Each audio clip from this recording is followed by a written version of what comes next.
Surgi du ventre maternel, on parlait déjà sur ma toile. Du dessus de ma fontanelle, on disait « Oh, quelle mignonne !»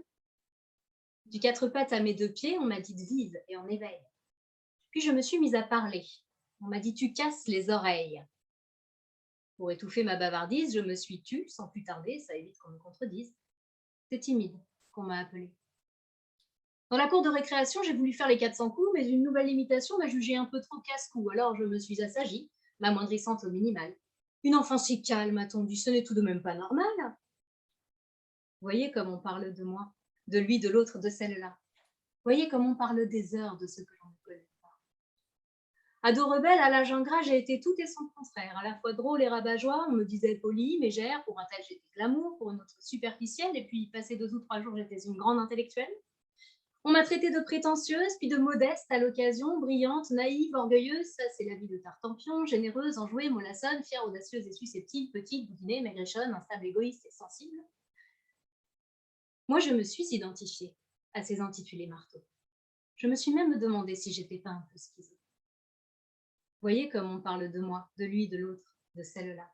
Voyez comme on parle des heures de ce que l'on ne connaît pas. Adulte, toujours empêtré dans le tumulte inextricable des multipersonnalités dont on m'affublait innombrables, j'ai décidé de consulter pour me sortir de ma noyade. Et le couperet est tombé. On m'a dit que j'étais malade. Malade de n'être pas moi. Car enfin, j'étais devenue tous ces mots qu'on disait de moi et que tout bonnement j'avais cru. Perdue dans le verbe des autres, frappée de mon propre anathème, je n'étais même plus mon hôte. J'étais étrangère à moi-même. Je suis partie, me rencontrer. J'ai fouillé derrière les tabous, et quand je me suis retrouvée, j'ai refusé qu'on me bafoue, voyant comme on parlait de moi, de lui, de l'autre, de celle-là, voyant comme on parlait des heures alors qu'on ne me connaissait pas. Depuis, c'est moi qui me raconte.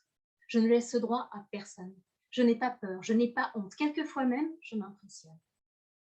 Et j'ai compris que les vipères qui me classaient dans leur effroi pouvaient dire tout et son contraire. Elles ne disaient rien de moi. Qui peut prétendre sérieusement savoir ce qu'il en est de toi sans partager ton cheminement, sans expérimenter tes pas? Ne laisse personne te limiter, ni même en faire la tentative. Affirme ton identité, tu n'es pas leur définitive.